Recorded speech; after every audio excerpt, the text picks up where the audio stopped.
Assalamu alaikum, dear brothers and sisters. Please do share and like our video. For routine upcoming Islamic videos, do subscribe our channel and press the bell icon. Jazakillah khair. Remember us in your prayers. جب حضرت آدم علیہ السلام حابیل کی مصیبت میں بے قرار رہتے تھے، یاد رہے ناظرین، حابیل وہ تھا جس نے اپنے بھائی کو قتل کر دیا تھا، یعنی وہ حضرت آدم علیہ السلام کا وہ پہلا بیٹا تھا جس کی وجہ سے یہ قتل کا سلسلہ شروع ہوا، اور اس نے اپنے بھائی کو بے رحمی سے قتل کر ڈالا تھا۔ تو اس کی مصیبت سے حضرت آدم علیہ السلام بے قرار رہتے تھے اور بہت پریشان تھے۔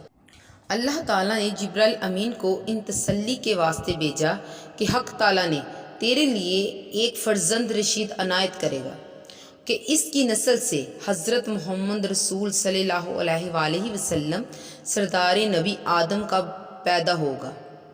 چنانچہ حابیل کے مرنے سے 5 سال بعد حضرت شیش علیہ السلام پیدا ہوئے، اور وہ حسن صورت میں اور خوبی و سیرت میں حضرت آدم علیہ السلام کے جیسے تھے، اور تمام اولاد سے حضرت آدم علیہ السلام کے نزدیک محبوب تھے۔ چنانچہ حضرت آدم علیہ السلام نے قبل وفات کے ان کو اپنا ولی عہد بنایا اور بطریق وصیت کر کے فرمایا کہ جب طوفان حضرت نوح علیہ السلام کے زمانے میں واقع ہو، اگر تم اس زمانے کو پاؤ تو میری ہڈیوں کو کشتی میں رکھوا دینا جو غرق ہونے سے محفوظ رہیں، یا اپنی اولاد کو وصیت کرنا کہ اس طرح سے عمل میں لائیں۔ اور حضرت شیش علیہ السلام اکثر اوقات حضرت آدم علیہ السلام کی زبان سے احوال بہشت لذت کے ساتھ سنتے تھے اور آسمانی صحیفوں کا مضمون بھی دریافت کرتے تھے۔ اسی واسطے حضرت آدم علیہ السلام نے ان کو خلیفہ منتخب کیا تھا، اور لوگوں سے یہ تنہا ہو کر دنیا کی لذتیں چھوڑ کر اکثر اوقات وظائف اور طاعات میں مشغول رہتے تھے، اور نفس کی ریاضت اور تہذیب و اخلاق ہمیشہ ان کے مد نظر رہتا تھا۔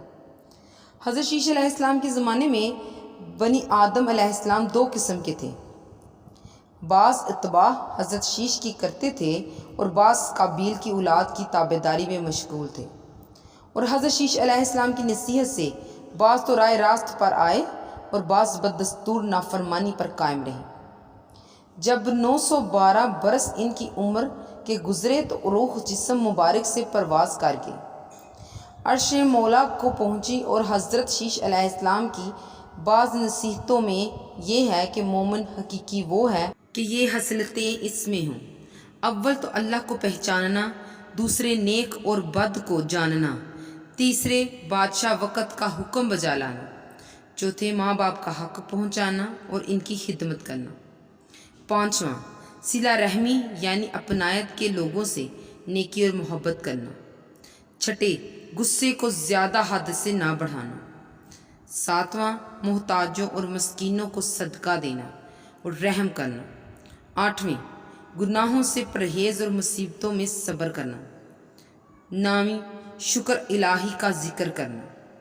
یہ سب خصلتیں اس میں ہوں۔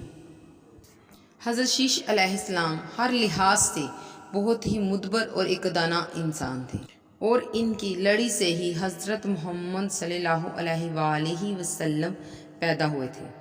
ان کے زمانے میں کچھ تو حابیل جس نے اپنے بھائی کو قتل کر دیا تھا اس کے راستے پر چلتے تھے، اور کچھ حضرت شیش علیہ السلام کے نقش قدم پر چلنے لگے تھے۔ اس لیے یہ تنازعات اس دنیا میں شروع ہو چکا تھا۔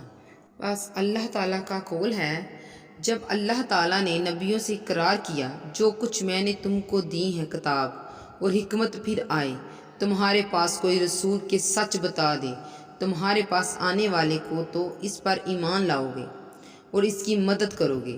حق تعالیٰ نے فرمایا، تم نے اقرار کیا اور اس شرط پر میرا ذمہ لیا۔ سب بولے، ہم نے اقرار کیا۔ فرمایا، تم شاہد رہو اور میں بھی تمہارے ساتھ شاہد ہوں، پھر کوئی جو جائے، اس کے بعد تو وہی لوگ ہیں بے حکم۔ اور فرمایا، تم سب گواہ رہو رسالت پر ایک دوسرے کے، میں بھی گواہ ہوں تمہارا۔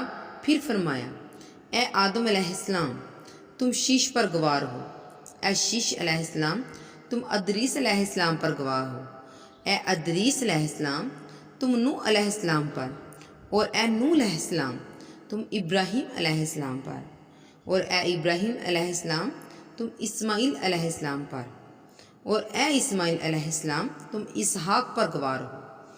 اسی طرح حضرت عیسیٰ علیہ السلام تک، اور فرمایا اے پیغمبرو تم سب رسالت پر پیغمبر کے آخر الزمان کے گواہ ہو، اور اپنی قوم کو وصیت کرنا کہ ان کی رسالت پر ایمان لائیں اور نصرت دیں۔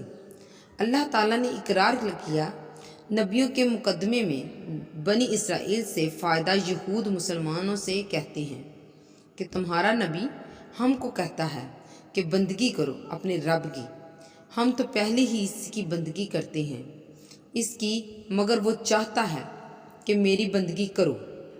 سو اللہ تعالیٰ نے فرمایا کہ جس کو اللہ تعالیٰ نبی بنائے اور وہ لوگوں کو کفر سے نکال کر اسلام میں لائے، تو پھر کیوں کہ ان کو یہ بات سکھائے، مگر تم کو کیا یہ کہتا ہے کہ تم میں جو آگے دینداری تھی جیسا کہ کتاب کا پڑھنا اور سیکھنا وہ نہیں ہے، اب میری صحبت سے پھر وہی کمال حاصل کرو۔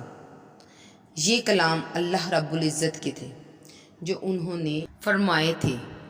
اللہ تعالیٰ ہم سب کو انبیاء کرام علیہ السلام اور ان کی کتابوں پر عمل کرنے کی توفیق عطا فرمائے۔ آمین ثم آمین۔ جزاک اللہ خیر، دعاؤں میں یاد رکھیے گا اور ہمارا چینل سبسکرائب کرنا نہ بھولیے۔ اللہ حافظ۔